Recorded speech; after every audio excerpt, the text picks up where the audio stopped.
हाँ, वंदा में भंते जी मुझे ये पूछना था। भंते देवदत्त जो थे, तथागत बुद्ध के भाई, उनको इतनी ईर्ष्या थी बचपन से, क्या वो उनका कुछ पूरा मतलब पूर्व जन्म का कुछ था क्या रिलेशन ऐसा, जो इतनी बचपन बच से ले हाँ ईर्ष्या हाँ, वो कंटिन्यू थी, बचपन से मुझे ईर्ष्या ये नहीं थी, जानना कई था। जन्मों से उनकी ईर्ष्या थी वो। और उसी ईर्ष्या के चलते वो हम बुद्ध के पीछे पीछे आए, जहां जहां बुद्ध ने जन्म लिया वो भी वहां जन्म लेते रहे। ओके। पर वो पुण्यवान भी बहुत था। किसी किसी जन्म में बुद्ध से ज्यादा धनवान था। किसी किसी जन्म में उसने बुद्ध को हराया है, पराजित किया है। बट ईर्ष्या बस बहुत बुरी ईर्ष्या के चीज है। चलते उनका वैसा हुआ, वरना बाकी बहुत प्यारा था। उनके उनके देवदत्त बारे में का आप कुछ एक्सप्लेन कर सकते हैं क्या? मतलब अभी कोई तो नहीं, टॉपिक ले वो सकते हैं? जब, हाँ हाँ, अभी हम 80 अग्रशावों का लेने वाले ने सीरीज, उसमें देवदत्त का ही विषय हाँ। आने वाला है, तो हम उसको एक्सप्लेन करेंगे उसमें। लेकिन आप लोग देवदत्त को बुरा मत समझिए। देवदत्त था इसलिए बुद्ध हाँ। पारमिता अच्छे से पूरी कर पाए। ओके। देवदत्त के होने के ओके। कारण ही बुद्ध अच्छे से पारमिता पूरे कर पाए। देवदत्त का बहुत महत्व रहता है। अच्छा। हाँ, हम्म, बहुत सारे लोग बुरा ही समझते हैं, मतलब उनका नहीं नहीं नहीं, नाम आते ही कि देवदत्त, वो देवदत्त की ऐसा। संकल्प शक्ति बहुत स्ट्रांग थी। उसने रिद्धि बल प्राप्त करके रखा था देवदत्त ने। ठीक है बनते, अब जरूर लीजिए उनके ऊपर, तो जी सबका जी। वो भी दूर हो जाएगा, जो ओके। भी हंगामी मिसअंडरस्टँडिंग है। म्हणते की मला हे विचारायचे आहे की काही भंतेजींना आपण भोजन करायसाठी आपल्याकडे आपण बोलवतो, तर त्यांचे विचार आपल्याकडे चांगलं पाहिजे की जसं ते मसान घाटामध्ये झोपतात आणि मग म्हणतात की अरे अघोरी विद्या आहे आणि मग असं आहे, म्हणजे हरेक शब्दातून वेगवेगळे असे बोलतात भंतेजी. काही तुम्हाला नाही म्हणून राहिले मी, असे म्हणजे काही म्हणते जे उपासक उपासकींना सांगल्या जाते, तर हे बरोबर आहे का, हे विचारून राहील तुम्हाला. देखो, भगवान के समय में भी जब विशाखा के बिहार में एक भंते रहने वाला आने वाला था, तो उसको जी। लेके ऐसी कीर्ति फैली थी कि बाबा ये बहुत चिचिड़ा भंते हैं। तो विशाखा ने भगवान के पास जाके गई और भगवान को जाके पूछा कि भगवान, वो भंते बिहार में रहने के लिए आ रहे हैं, मैं क्या करूं, मेरा व्यवहार कैसे रखूं? तो भगवान ने हम्म। बोला, विशाखा तू अपना व्यवहार धर्मानुकूल ही रख। बिल्कुल। तो धर्म बिल्कुल आपको जैसे बिल्कुल। सिखाता है व्यवहार करना किसी के साथ भी, जो वाणी हम्म। के दुष्कर्म नहीं होने चाहिए, जो काया के दुष्कर्म नहीं होने चाहिए, वो जी आपको जी। ध्यान रखना है ना। वो बिल्कुल। भिक्षु उनके कर्म देखेंगे, हमने हमारे कर्मों पर ध्यान देना चाहिए, है ना। कोई हमारे साथ बुरा कर जी रहा है, जी। वो उसके कर्म है। हाँ हम रिप्लाई कैसा कर रहे हैं, वो हमारे कर्म हाँ हाँ हाँ हाँ। है ना। अभी देखो, अभी हर इसमें अच्छे लोग भी होते हैं, बुरे लोग भी होते हैं, इस जीवन पे भी कुछ बुरे लोग हैं, ऐसा नहीं कि नहीं। बुद्ध के समय हाँ। में थे, अभी भी है, और आगे भी होंगे, बिल्कुल क्योंकि पांचों बिल्कुल, के आप पांचों सही बुरे बोल समाज रहे हैं। नहीं रहते हैं, है ना। बस हमें हमारा आदर जैसे रखना है, हमें, बिल्कुल है बिल्कुल ना। बिल्कुल। क्योंकि ठीक है। हमारा तो बचपन ही गया है ना, है बिल्कुल। ना। हमने ये जब ना आँख आपको भी खोला बुरा तो तो हमारी बचपन ही गया हूँ ना, हमारी क्योंकि आई मैं भी भी नागपुर से ही हूँ। भजन वगैरह गाती थी, तो भगवान गौतम बुद्ध बाबा साहब के अलावा हमारे घर में कुछ भी नहीं देखा। पर कभी कभी ऐसा मन में आता है कि कोई कोई भिक्षु ने ऐसा नहीं, मतलब तो वो सही बात है कि उसके कर्म वो जानता है, हमारे कर्म हम जानते हैं। सही बात बोल रहे हैं आप, उसके लिए तो ऐसा मैं हो रहा है सहमत कि हूँ। इंडिया में जो बात है, इंडिया में कई सारे भिक्षु अलग अलग विचारधारा जी से भी जी। प्रेरित है, प्रभावित है। जी यह जी। सबसे बड़ी शोकांतिक की बात है। जी तो इसके कारण हमें कई सारे जो लूप होल्स है, कई सारे विविधता देखने के लिए मिल रही है, क्योंकि अलग अलग जी। विचारों से प्रभावित है। हम ये हम्म। बोले कि हमारे लिए सबसे प्रथम और महत्वपूर्ण जो विचार है बुद्ध के हैं, क्योंकि निर्वाण जी प्रथम जी। उद्देश्य होता है। ठीक है। जी। चलिए, और कोई? बंधन। नमस्ते बंते जी, एक हाँ मिनी प्रश्न जी, है पूछिए मेरा। ना। हम्म, हेलो, नमस्ते पूछिए बंते मिनी जी। जी।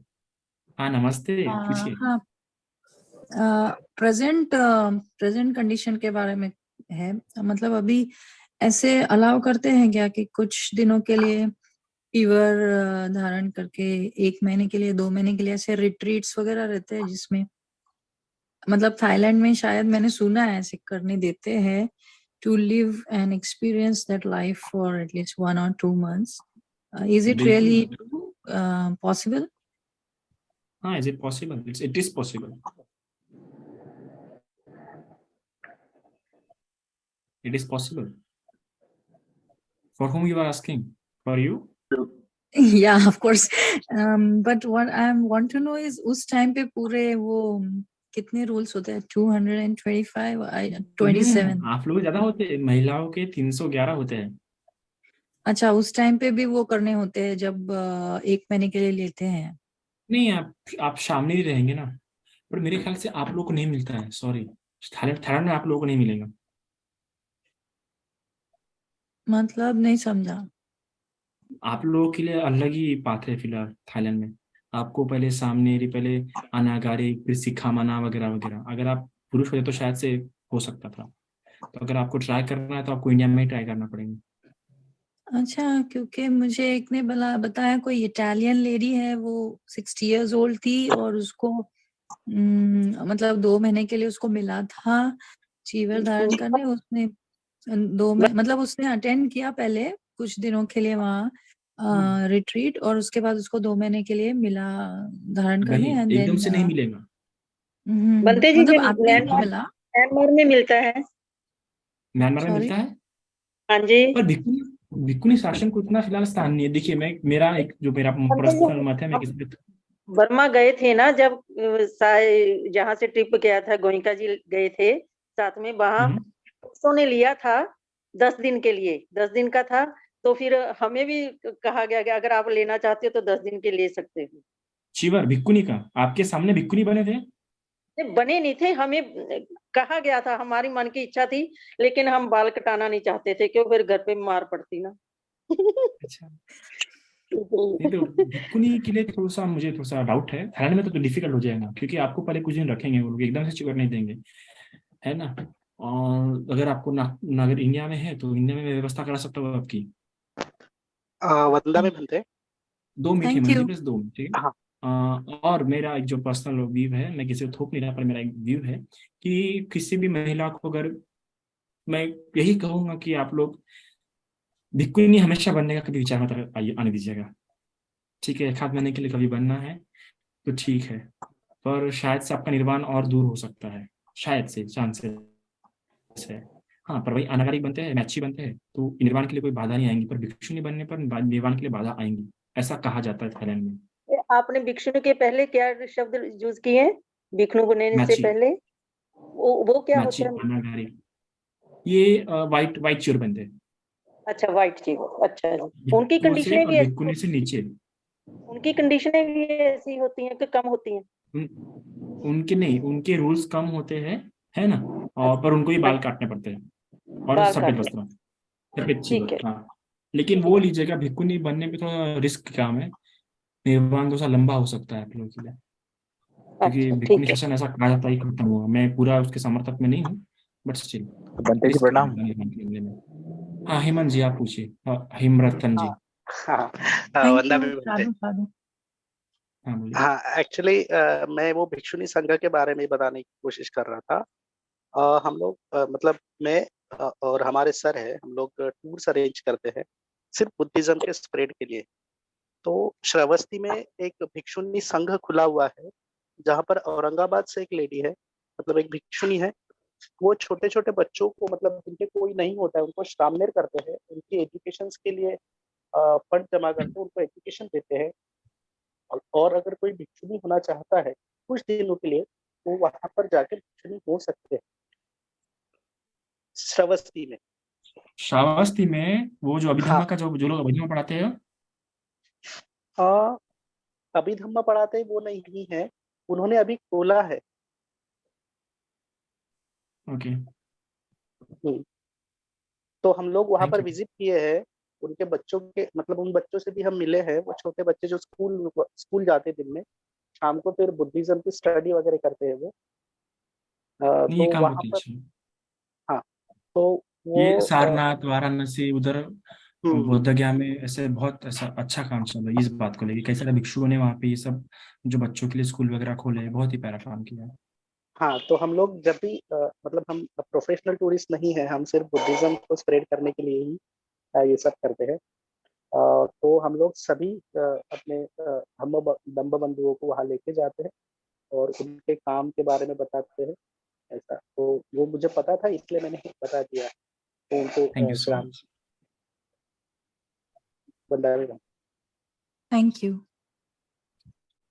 हाँ जी बनते जी, मतलब कोई भी वैसे मतलब व्यक्तिगत सवाल कोई पूछ सकते हैं वैसे?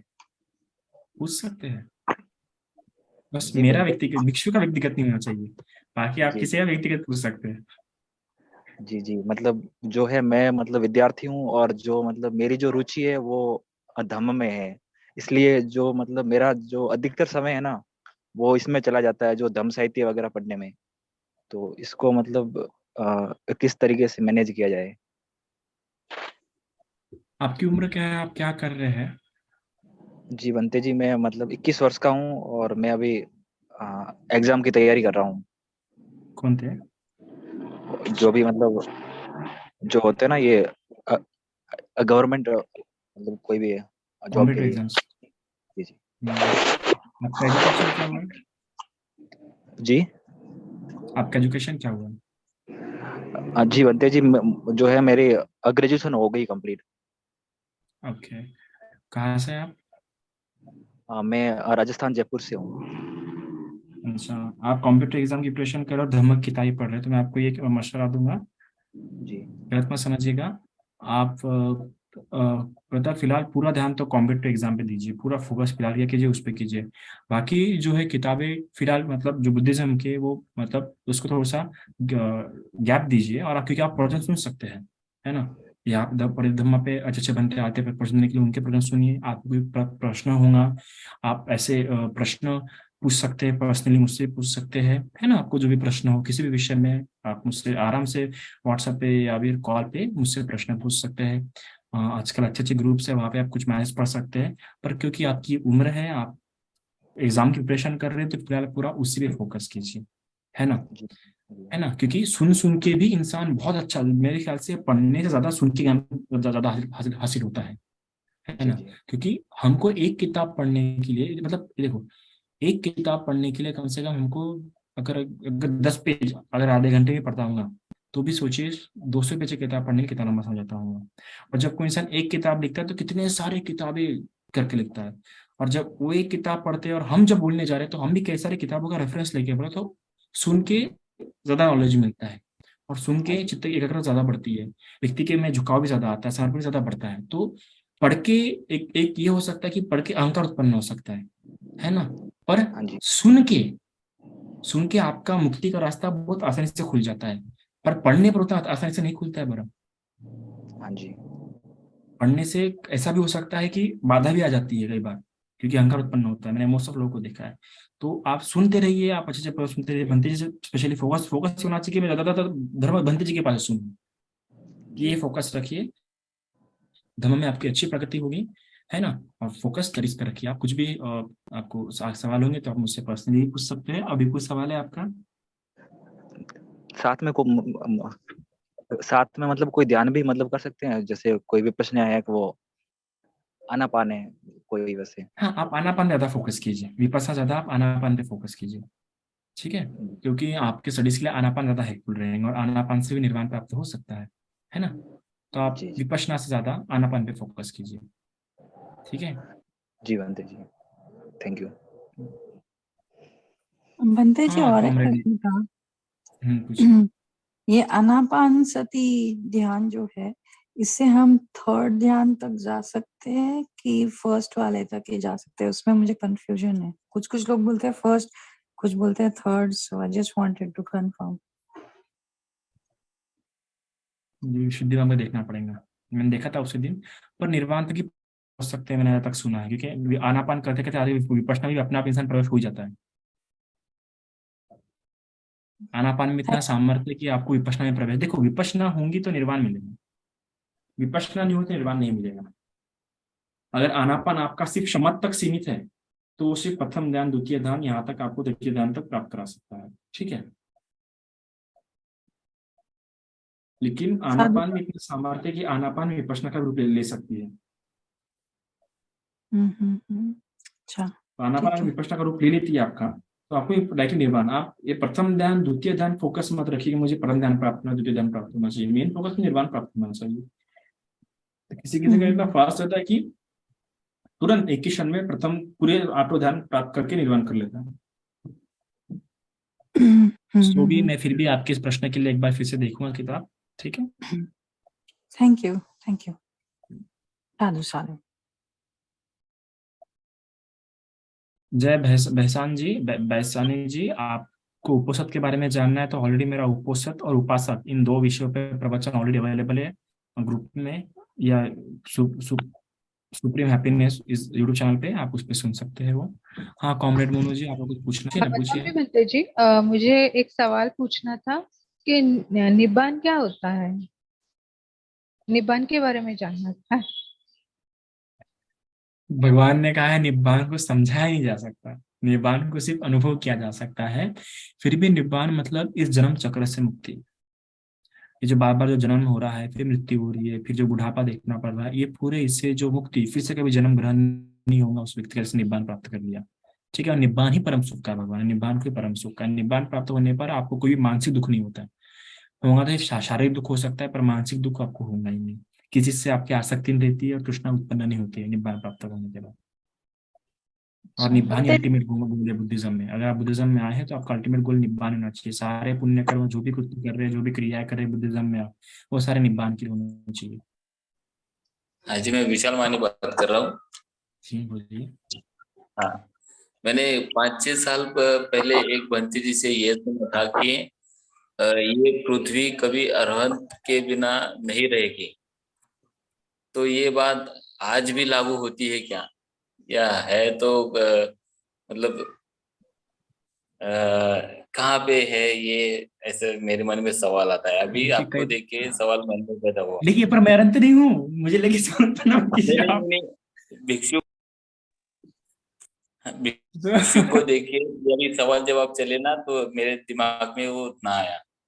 तो मैं आपको बता इसलिए दूं, कई बार क्या हो जाता है पढ़ने में और शब्दों के उच्चारण में गलती हो जाती है कि उन्होंने चक्रवाल बोला है या पृथ्वी बोला है।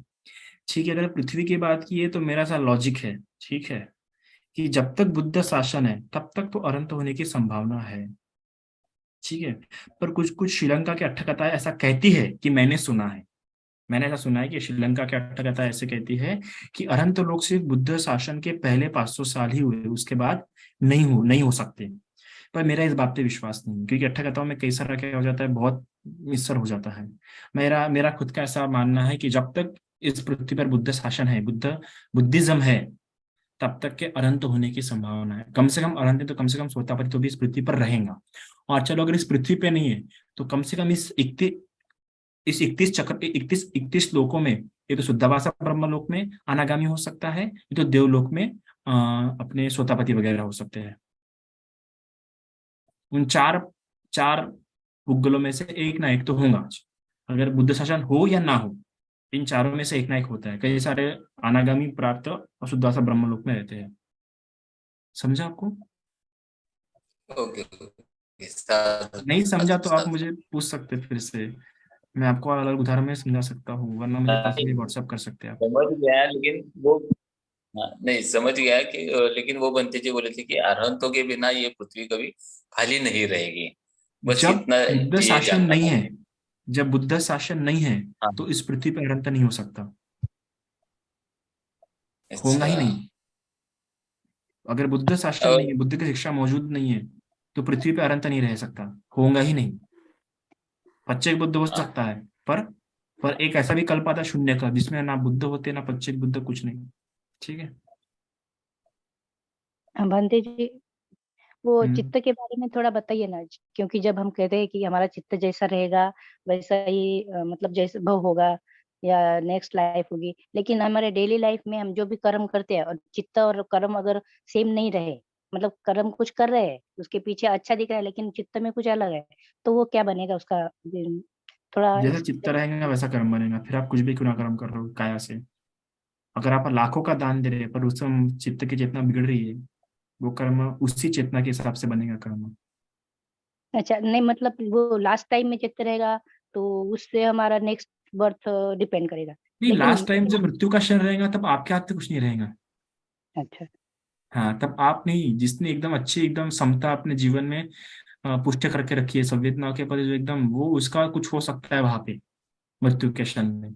बाकी किसी की कोई संभावना नहीं। आपने जो संस्कार सबसे गाढ़ा बना के रखा है पूरे जीवन में, वही संस्कार उभरेगा मृत्यु के क्षण। आप उसमें कुछ नहीं कर पाएंगे, आप नहीं रोक पाएंगे उस संस्कार को। आप मृत्यु से में कंट्रोल, बहुत ही कम लोग कंट्रोल कर पाते हैं। बहुत ही कम लोग, वरना बाकी बहुत 90 से 99.99% लोगों का वही संस्कार उत्पन्न होगा जिन्होंने सबसे ज्यादा करके रखे हैं। जी सबसे पहले बंते तो गरुकम्मा फल देता है, अगर उन्होंने गरुकम्मा करके रखा है तो मृत्यु के समय वही उत्पन्न होगा, कुछ और उत्पन्न होगा ही नहीं, कोई संभावना ही नहीं है उसकी। वो गरुकम्मा ही उसको फल देगा सबसे पहले। अच्छा। हम्म। और हम पूरे लाइफ में जो कर्म कर रहे, तो वहां पे अगर हमारा चित्त जैसा होगा वैसा विपाक रहेगा, या कर्म के मतलब हिसाब से। जीवन भर आपने भले ही पूरे सत्कर्म किए होंगे, पूरा पुण्य ही पुण्य किए होंगे, पर मरते समय जो चेतना उत्पन्न हुई, अगर अकुशल चेतना उत्पन्न हो गई, अकुशल संस्कार उत्पन्न हो गया, तो आपकी अधोगति होंगी, गलत जगह, मतलब एक तो पशु योनि में, नहीं तो नरक में, नहीं तो अपना प्रेत योनि में, जैसे जैसी चेतना रहेंगी वहां पे उत्पन्न होगा। लेकिन वहां पे उत्पन्न होने पर भी आपने जीवन भर जो पुण्य कर्म किए उसका फल वहां पे आपको मिलेगा। अगर पशु योनि में गए तो पशु योनि में भी अच्छे अच्छे, अगर कुत्ते की योनि में गए होंगे तो अच्छे कुत्ते की योनि में, और उसमें भी अच्छा सा खाना मिलेगा आपको। एसी का एसी, जैसे कि आज आप देख सकते हैं हस्की डॉग, हस्की को एसी में ही रखा जाता है, बिना एसी के नहीं, उसको अच्छा ही खाना मिलता है। तो जो पुण्य कर्म किए होंगे उसका फल आपको जरूर मिलेगा। अच्छा जी बंते जी। बंते जी, हेलो। थमा था निर्वाण बेचारा, और उनको पूछने संबोधि दो। में क्या फर्क है? हाँ, निर्वाण और संबोधि यानी एनलाइटनमेंट, ये दोनों टर्म्स जो है ये बिल्कुल। इंटरचेंजेबली यूज होते हैं कि दोनों में कुछ फर्क है? ये पहले अ, पहले कुछ आता है, बाद में कुछ आता है, आपकी ये क्या जो है? 80 अग्रज श्रावकों की जो प्रवचन श्रृंखला श्रृंखला शुरू होने वाली है ना, या उसके पहले जो सबसे पहला लेक्चर रहेगा इसी पे रहेगा, बुद्ध, सम्यक संबुद्ध, प्रत्येक बुद्ध और श्रावक बुद्ध, इसी विषय पे प्रवचन रहने वाला है। पर फिर भी संक्षिप्त में बता रहा हूँ कि इन तीनों का निर्वाण समान रहता है, ठीक है, बस इनके ओके। बोधि में अंतर होता है, ठीक है। हाँ, लेकिन पहले क्या आता है? पहले निर्वाण आता है कि पहले बोधि आती है? मेरे को उसमें बहुत कंफ्यूजन है दोनों सीक्वेंस साथ में। में रहती है, अच्छा, बोधि है तो सेम टाइम पे। निर्वाण है। Okay okay. जैसे बोधि उत्पन्न हुई वैसे निर्वाण प्राप्त हो गया। ये कंफ्यूजन मेरे को पहले से था कि मतलब निर्वाण वर्ड प्राप्त होने के बाद बोधि उत्पन्न नहीं हो सकती है, बोधि उत्पन्न हुई से निर्वाण प्राप्त हुई।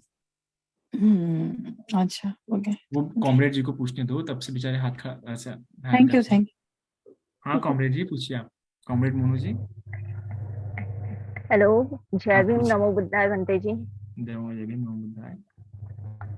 बंते जी, एक्चुअली मैंने आपको 2-3 सेशन सुना है। उसमें एक स्त्रियों के लिए एडवाइस मिलती है अनागारिक बनने की। जी। तो मैं ये चाह रही थी, जैसे ही ये वर्ड आए, अनागारिक वर्ड, तो सडनली माइंड में आता है मनुस्मृति।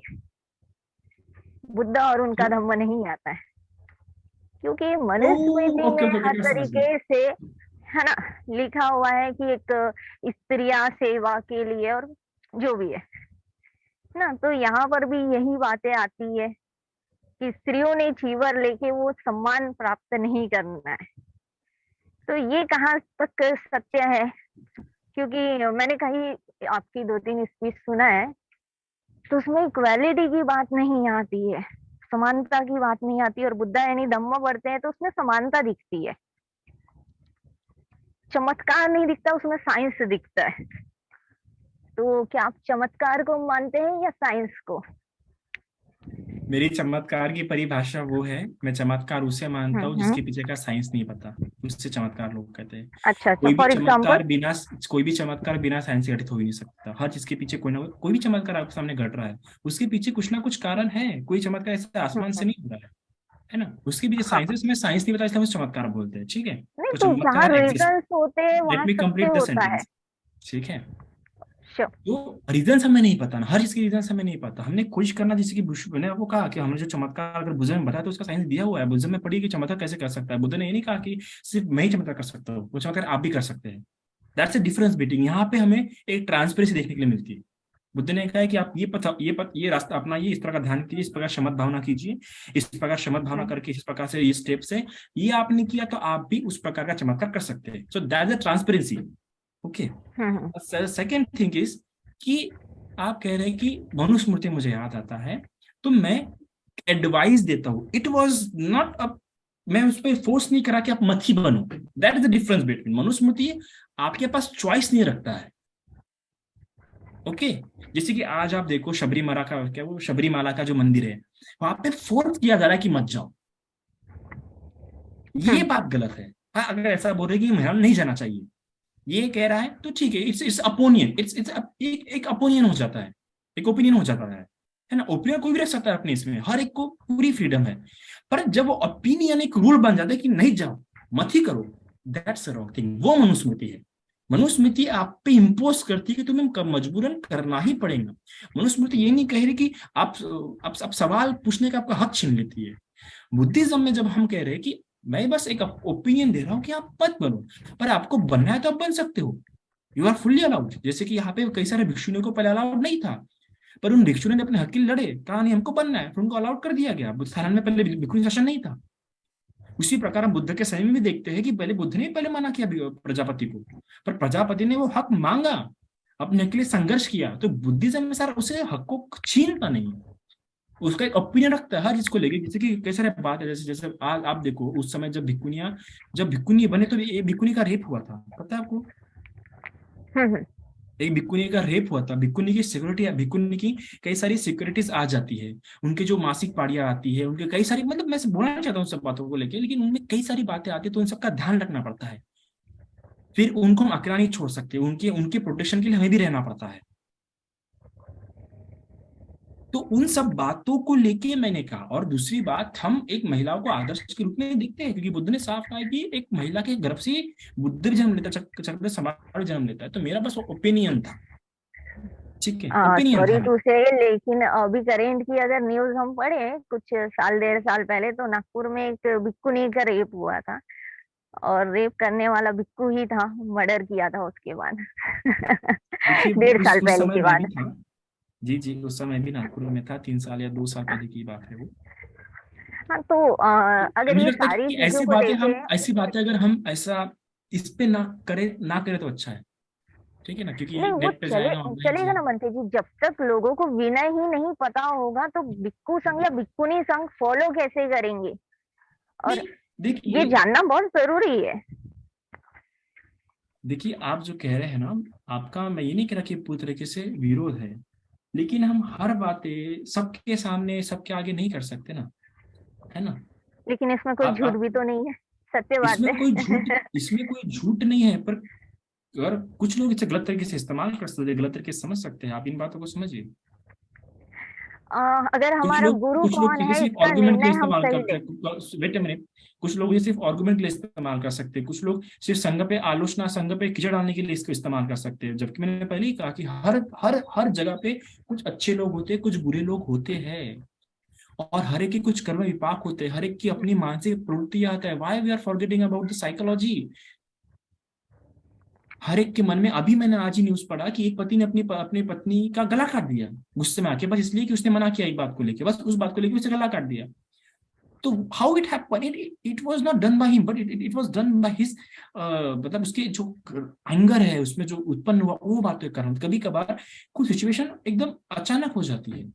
तो मैं बिल्कुल मानता हूँ कि हाँ, कई जगह पे संघ की भी गलतियां हुई है, कुछ व्यक्तिगत भिक्षु की हुई है, पर संघ ने उस पर ड्रास्टिक एक्शन लिया है।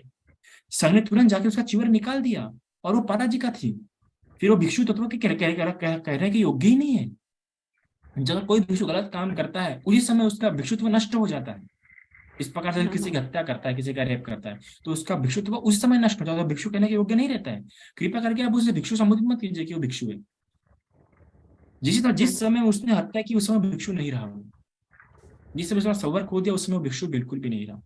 और मैं फिर से कह रहा हूँ कि हर समय ऐसी कुछ अच्छी बातें, कुछ गलत बातें होंगी, आगे भी होती रहेंगी, है ना, क्योंकि ये मानसिक प्रवृत्तियां होती है व्यक्ति में। तो उसी प्रकार जब आप कह रहे हैं कि मुझे मनुस्मृति में और इसमें फर्क नहीं दिख रहा, मैं ये कहना चाहूंगा आपको कि मनुस्मृति, देखो मनुस्मृति बुद्धिज्म में ये अंतर है कि बुद्धिज्म इंपोज नहीं करता, कंपल्शन नहीं देता किसी को, वो अपने एडवाइसेस, अपने ओपिनियंस रखता है। बुद्ध के समय भी कई सारे लोगों ने अपने ओपिनियन रखे, दिदक ने अपने ओपिनियन रखे, भिक्खुनियों को लेके अपने ओपिनियन रखे, कई सारे ओपिनियन लगे हुए। पर हर एक के ओपिनियन के अगर उसने सही आर्गुमेंट्स रखा है, जिस प्रकार अभी आप एक फॉर एग्जांपल अभी का लॉ ले लो, होमोसेक्सुअलिटी को लेके लॉ देखो, अगर आप देखो तो होमोसेक्सुअलिटी गलत नहीं है, पर उसको कोर्ट में प्रूव करना पड़ा कि गलत कैसे नहीं है। ऐसे कई सारे कानून जो पहले गलत साबित हुए, आज वो उसको सही साबित कर दिया गया। तो एक जज को भी पता होता है कि ये गलत हो रहा है, पर जज भी खुद होकर इम्प्लीमेंट नहीं कर सकता, क्योंकि एक वकील को क्या करना पड़ेगा, उसे प्रूफ रखने पड़ेंगे, वैसे आर्गुमेंट्स रखने पड़ेंगे, क्योंकि आने वाली पीढ़ी वो आर्गुमेंट्स मांगेंगी। एकदम से हम कोई भी नियम चेंज नहीं कर सकते। तो उसी बार बुद्ध भी पहले नियम बना सकते थे, पर उन्होंने नियम नहीं बनाया, पहले गलतियां होने दिए, फिर लोग आर्गुमेंट्स रखे। एक बुद्ध के समय में जब भिक्खुनी प्रेग्नेंट हो गई थी, तो बुद्ध चाहते थे तो अपनी रिद्धि वर्ष देख सकते थे कि प्रेग्नेंट कैसे हुई है, पर बुद्ध ने खुद डिसीजन लेते हुए संघ को बुलाया। संघ में भी फिर उपासक विशाखा को बुलाया, उपासक अनाथ पिंडिका को बुलाया, और भिक्खु संघ, भिक्खुनी संघ सभी को बुला के कहा कि आप सभी लोग डिसीजन लीजिए, इस पे क्या लेना है। तो हम एकदम से चीजें तो गलत राइट तय नहीं कर सकते, वो संघ आके तय करेगा, डिसीजन लेगा, आर्गुमेंट्स रखे जाएंगे सबके, फिर उसके हिसाब से तय होगा, सभी की सहमत के हिसाब से। और फिर भी अगर उनमें से भी कुछ लोगों को तय नहीं आता, तो वो अपना अलग जाके संघ निर्माण कर सकते हैं, अलग जाके वो अपना फिर से एक नई परंपरा शुरू कर सकते हैं, उसके लिए कोई बुद्धिज्म रोकेगा नहीं। जिस प्रकार ऐसे इस तरह महायान, हीनयान, वज्रयान परंपरा उत्पन्न हुए। जब महायान उत्पन्न हुआ तो हमने एकदम उसको जाके दमन नहीं किया, विरोध नहीं किया, तुम ऐसा नयापन निर्माण नहीं कर सकते या बुद्धिज्म को हानि है। हाँ, आपको एक नया सा निर्माण करना है, एक नए नाम से, एक नए फिलोसफी से आप कीजिए, पर हिंदुज्म में वो अलाउड नहीं है, मनुष्य मूर्ति में अलाउड नहीं है, वो आपको काट कर देंगे, जिस प्रकार आज हो ही रहा है। Are you getting my point? Yes बंदे, ये मेरा ये टॉपिक निकालने का उद्देश्य ये था कि जो हमारे धम्म गुरु होते हैं वही समानता को नहीं मानते हैं, कहीं ना कहीं ये देखने के लिए मिलता है ना। और सेकंड चीज ये भी था कि आप विनय पढ़ने से मना कर रहे थे कि विनय की जानकारी ना रखे। तो जब तक एक भारतीय संविधान की जानकारी नहीं रखता है तो वो अपने अधिकारों से वंचित रहता है। ठीक उसी तरीके से जब तक वो विनय नहीं पढ़ेगा तो वो अपना धम्म गुरु डिसाइड नहीं कर पाएगा। मेन है ये एक ह्यूमन टेंडेंसी क्या होती है, वो भी इंपॉर्टेंट है ना। मैंने मोस्ट ऑफ लोगों को देखा कि विनय पढ़ने के बाद वो भिक्षु को ड्रेस करना शुरू कर देता है कि भिक्षु ने ऐसा रहना चाहिए, भिक्षु ने वैसा रहना चाहिए। आपको अलाउड है, मैंने फिर से कहा कि मैंने एक ओपिनियन रखा कि आपने नहीं पढ़ना चाहिए। अगर आपको पढ़ना है तो आप पढ़ सकते हो, क्योंकि किताब तो अवेलेबल है, आप मार्केट जाके खरीद सकते हैं। नहीं, मैंने पढ़ा है है ना, आप जाके पढ़ सकते हैं, पर मेरा ये ओपिनियन रहेगा है कि आप ना पढ़े तो अच्छा है। इवन हमको तक सामने को तक मना किया है। और दूसरी बात है कि जो धर्म गुरु है वो इस समानता को मेंटेन नहीं करते। तो फर्स्ट ऑफ ऑल एक इक्वालिटी की जो डेफिनेशन है ना, वो बहुत ही क्रिटिकल डेफिनेशन है, जिसका हमेशा क्रिटिसिज्म होगा ही, चाहे वो किसी क्षेत्र में, चाहे वो पॉलिटिकल इक्वलिटी हो, सोशल इक्वलिटी हो, रिलीजियस इक्वलिटी हो। इक्वलिटी वो मत समझिए कि दोनों को समान है, दो व्यक्ति भी समान नहीं हो सकते, ना फिजिकली ना सोशली। एक जो हायरार्की होती है वो हर जगह पे होती है, एक सोशली भी होती है, फैमिली में भी होती है ना, फैमिली में भी हायरार्की होती है, सोशल में भी, पॉलिटिक्स में भी एक जिसे हम सीनियरिटी भी कह सकते हैं, एक ऊंचा पद एक नीचा पद, ये होता है और ये होना भी चाहिए कि ये हमसे ऊंचे पद पे है और हम इनसे नीचे पद पे। जब हम ये जानते तो हम जानते कि हमारा बिहेवियर कैसा होना चाहिए, हमारी वाणी कैसे होनी चाहिए, ऊंची नहीं होनी चाहिए, नीची नहीं होनी चाहिए, कैसा हमने कहाँ तक हमारे प्रश्नों की सीमा होती है, ये कब पता चलता है? जब हम हमारी हायरार्की जानते हैं। और बुद्ध शासन में भी एक पद है बराबर हर एक का, एक हायरार्की है बुद्ध शासन में भी, पर हायरार्की कैसी, एक सोशल प्रेफरेंस में, एक एथिकल कंडक्ट के साथ होती है। वो हायरार्की बाय बर्थ नहीं है, वो हायरार्की एक सोशल और एक मॉरल कंडक्ट के साथ चलती है। जिस प्रकार हिंदुज्म में हायरार्की एक बर्थ के साथ चलती है। इस डिफरेंस को समझें। हमको क्या लग रहा है, मुझे भी शुरू कर सकता था कि यार ये तो बुद्ध में भी ऊंचा नीचा आ गया, वो भिक्षु ऊंचा बैठ रहा है, हम ये नीचा बैठ रहे वगैरह वगैरह, ऐसा मुझे भी लगता था। पर मैं जब डेप्थ में उसको पढ़ा, फिलोसॉफी का पर्सपेक्टिव से जानने की कोशिश किया, तब मैं एक बात पे समझा कि हायरार्की एक ऑर्डर मेंटेन करने के लिए इंपॉर्टेंट होता है, पर जब वो हायरार्की मॉरल कंडक्ट पे बेस ना होते हुए बर्थ पे बेस होता है, तब वो हायरार्की गलत साबित होता है। पर वही हायरार्की अगर मॉरल कंडक्ट पे है, सोशल प्रेफरेंस पे है, तो हायरार्की एक कहीं ना कहीं समाज में ऑर्डर रखेगा, है ना। अगर समझो घर में कई सारे बड़े बुजुर्ग होते हैं, उन्होंने बोल दिया कि ये मत करो, यू शुड फॉलो, आप उनसे रीजन नहीं सकते कि हमने क्यों नहीं करना चाहिए वगैरह, वहां पे कैसा एक रेबेलियस कैरेक्टर हो जाएगा, वो फैमिली में ऑर्डर को मेंटेन नहीं करेंगे। आप पहले के जमाने में देखो कि पहले के जमाने में कितनी बड़ी बड़ी लार्ज लार्ज फैमिली एक घर में रह पाती थी। आज ये हो रहा कि आज ना माता पिता और बच्चे साथ में नहीं रह पा रहे, 3 लोग साथ में नहीं रह पा रहे। क्यों? क्योंकि वो जो हायरार्की होती है कि बिना प्रश्न पूछे, हाँ मम्मी ने कहा ना, फादर ने कहा ना, बड़े बुजुर्गों ने कहा ना, फॉलो करो, उन्होंने कहा ये नहीं। मैं वो हायरार्की यहाँ पे आके जाना संघ, जब यहाँ पे रह रहा हूँ थाईलैंड में, यहाँ पे क्या होता है कि हमारे जो बड़े बनते, जो हमारे लुम्प है, उन्होंने बोल दिया कि ये करना है ना। फिर भले वो आइडिया गलत क्यों ना होगा, फिर से हमें फिर करने की जरूरत क्यों ना पड़े, हम नहीं करते। बड़े भाई ने बोला करो। हाँ, शुरुआत में लगता कि ये मूर्खता होगी, पर नहीं, उससे जो एक हायरार्की, जो एक मेंटेनेंस रहता है, वो बहुत जरूरी होता है। रिबेल करना आसान है, रिबेल तो अपनी प्रवृत्ति के कारण करते हैं, और उस हायरार्की को मेंटेन करने के लिए हाँ। नंदे जी, क्या ये सही नहीं लगता कि जिसको नॉलेज, जो ज्ञानी है, उनका पद ऊंचा होना चाहिए? एक्चुअली मैंने देखा है कुछ बनते हैं जो 15 साल हो गए चीवर में, बट नॉलेज कहीं ना कहीं, और कुछ बनते जी है जो रिसर्च करके बाद में चीवर लेते हैं, जिनका नॉलेज बहुत अच्छा होता है, जो रेफरेंस एंड एविडेंस के आधार पे बात करते हैं, है ना। तो उनका पद ज्यादा होना चाहिए। जरूरी है कि साल मैटर करता है कि कौन किस टाइम में चीवर लिया है? बिल्कुल, मैं इस पे ओके, साल किस अर्थ में मेंटेन करता है ये देखिए। अगर कोई 70 साल का होगा, वो आज चीवर ले रहा है, और मैं 22 साल का हूँ, मैंने कल चीवर लिया है, उसके एक दिन पहले, मैं उससे बड़ा हूँ, उस 70 साल इंसान को मुझे वंदन करना पड़ेगा। इस तरह की सीनियरिटी है बुद्धिज्म में। The knowledge with experience based, ठीक है, नॉलेज होना चाहिए पर एक्सपीरियंस बेस्ड होना चाहिए, ठीक है ना। कोई भाई स्विमिंग की बड़ी बड़ी किताबें पढ़ के रखा है कि भाई हाँ स्विमिंग इस तरह से करना चाहिए, ऐसा करना चाहिए, पर उसने डुबकी नहीं लगाया, तो बताइए कौन ज्यादा हानिकारक है?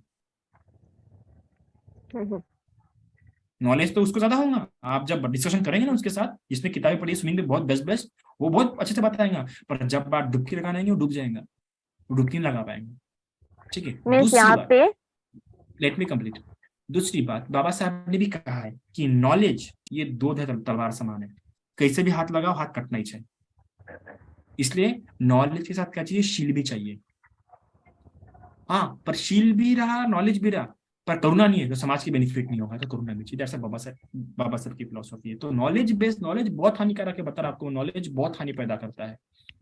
अगर समझ जाओ कोई 15 साल, किसी को चीवर 15 साल होके गए हैं, और मैंने बहुत किताबें, बड़ी बड़ी किताबें पढ़ा है, पीएचडी किया है, और मैंने कल चीवर लिया है, तो फिर यहाँ पे मुझे मेरा नॉलेज दिखेगा कि मैंने कितना नॉलेज को इम्प्लीमेंट किया है।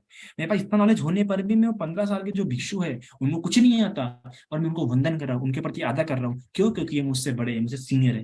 तो यहाँ पता चलता है कि यार दैट्स द रियल, वो एक ऑर्डर को मेंटेन करने के लिए सबसे ज्यादा इंपॉर्टेंट है। दैट्स अ गुड थिंग, वो ही होना चाहिए। आप पूछिए कॉमरेड जी।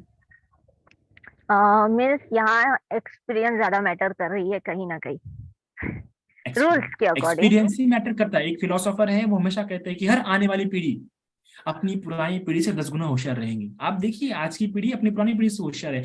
अभी अरे आपकी पीढ़ी छोड़िए, मेरी पीढ़ी छोड़िए, मैं भी एक पुरानी पीढ़ी में आ गया। अभी के जो बच्चे हैं, अभी जो 10 साल के, 12 साल के, 14 साल के, 15 साल के जो बच्चे हैं, तो अल्फा पीढ़ी है। इस पीढ़ी को अल्फा पीढ़ी, अल्फा जनरेशन कहा जाता है, अल्फा जनरेशन। इनके समान तो होशियार हम तो कुछ भी नहीं इनके आगे में। हर आने वाली पीढ़ी अपनी पुरानी पीढ़ी से होशियार होती है, और जितना ज्यादा इंफॉर्मेशन का फ्लो रहेगा, उतनी ज्यादा क्या रहेंगी? फ्रीडम रहेंगी, और उतनी ज्यादा क्या होंगे? बच्चे होशियार रहेंगे, पर उतनी ही ज्यादा बिगड़ने के चांसेस रहते हैं। इसलिए आज की पीढ़ी सबसे ज्यादा बिगड़ रही है, सबसे ज्यादा हुक्का सिगरेट आज की पीढ़ी सबसे ज्यादा डिप्रेस्ड आज की पीढ़ी है, सबसे ज्यादा ब्रोकन आज की पीढ़ी है। और मैंने आप भी खुद के आज के जो स्टैंड अप कॉमेडियन है, क्या है, जाकिर खान, वो खुद कहते हैं generation of broken heart and broken people. बहुत क्रिटिकल थिंक करना पड़ता है एक कॉमरेड मनु जी, बहुत क्रिटिकल थिंकिंग। ये सारे प्रश्न मुझे भी आए, मैं भी एक युवा हूँ, मैं भी ज्यादा अभी 30 साल का हूँ। ये सारे प्रश्न मुझे भी आए, पर ये सारे प्रश्नों को मैं कई सारे दृष्टिकोण से विचार करता हूँ। कभी कभार हायरार्की के रूप में प्रश्न करता हूँ, कभी कभार हिंदुइज्म के पर्सपेक्टिव से, इस्लाम के पर्सपेक्टिव से सोचता हूँ। इसके लिए मुझे काफी वास्ट रीडिंग करना पड़ता है, फिलोसॉफिकल पर्सपेक्टिव में जाना पड़ता है बहुत, तब जाके ये सारे प्रश्न अपने आप सुलझते हैं। वरना ये सारे जो आज आपने जो प्रश्न की, वो प्रश्न कभी मुझे भी थे, जब मैं 17 साल का था तब सारे प्रश्न, ये सारे सेम के सेम प्रश्न मुझ में थे। पर जैसे मैं संघ में रहा, बड़े बड़े भिक्षुओं को आदर देना सीखा, डिस्कशन किया, अलग अलग फिलोसॉफिकल बुक्स पढ़े, सबके प्रश्न जानने की कोशिश किया, तब जाके बातें समझी। मैं बता रहा हूँ आज इतना सब बोलने पर भी आपको किस तरह शंका होंगी, आप सेटिस्फाई नहीं होंगे इन प्रश्नों से, क्योंकि आप ये तब तक नहीं समझेंगे जब तक आप संघ पे श्रद्धा आपकी नहीं होगी। एक भिक्षु के सानिध्य में रहते हुए आप धर्म को नहीं सीखेंगे। हम क्या हो रहा है आज धर्म की सीख रहे हैं स्कॉलर से, हमें लगता है कोई पाली स्कॉलर हो गया। हाँ, आप देखिए आज मैं देखा ना, अगर आज किसी पाली स्कॉलर का लेक्चर होगा ना, और अगर किसी एकदम स्कॉलरी टॉपिक पे डिस्कशन कर रहा होगा ना, तो उसको ज्यादा लोग अटेंड करेंगे। पर वो वहां पे धर्म की शुरुआत नहीं होती है, वो सिर्फ एक बुद्धि विलास बन जाएगा। That will only be the transformation of information, just nothing else. कुछ इवोल्यूशन या कुछ चेंज नहीं आएगा उसमें। आपको ये समझना होगा, transformation of information is different thing, and to maintain or to ordinate in a particular sasana, that's a different thing. To follow a path, that's a different thing. आप एक पाथ को 2 लाइन की गाथा सुन के भी फॉलो कर सकते हैं, या एक सिर्फ किसी भिक्षु के प्रति श्रद्धा उत्पन्न होकर भी आपको एक पथ अनुसरण करने का आपको उत्पन्न हो सकते बिना ज्ञान सुने भी। लेकिन एक बहुत सारी इंफॉर्मेशन होने पर भी आप उस पथ को फॉलो नहीं कर सकते। जैसे कि राहुल सांगुत्यान, इतना सारा त्रिपिटकाचार्य बोलते इतना विद्वान इंसान था, पर फिर भी आखिर में क्या लिया, मार्क्सिज्म लिया, चिवर भी लिया था, फिर भी आखिर में क्या लिया, मार्क्सिज्म लिया। धर्मानंद कौसम्बी इतने बड़े, जिनके जन्मदिन के इस पे हम लोग पाली डे मनाते हैं, पाली डे, उन्होंने आखिर में क्या लिया, जैनिज्म लिया। अपनी मृत्यु कैसे की, जैनिज्म के रिचुअल के आधार पर की। तो that's a thing. Are you getting my point? Okay, actually discussion तो और भी काफी टॉपिक्स में है, बट मुझे लगता है बाकी लोग काफी वेट कर रहे होंगे, बिकॉज मैंने काफी ज्यादा टाइम ले लिया। बाकी लोग गुस्सा भी तो उठाएंगे, मैं नेक्स्ट टाइम वेट करूंगी डिस्कशन का। बिल्कुल। Thank you.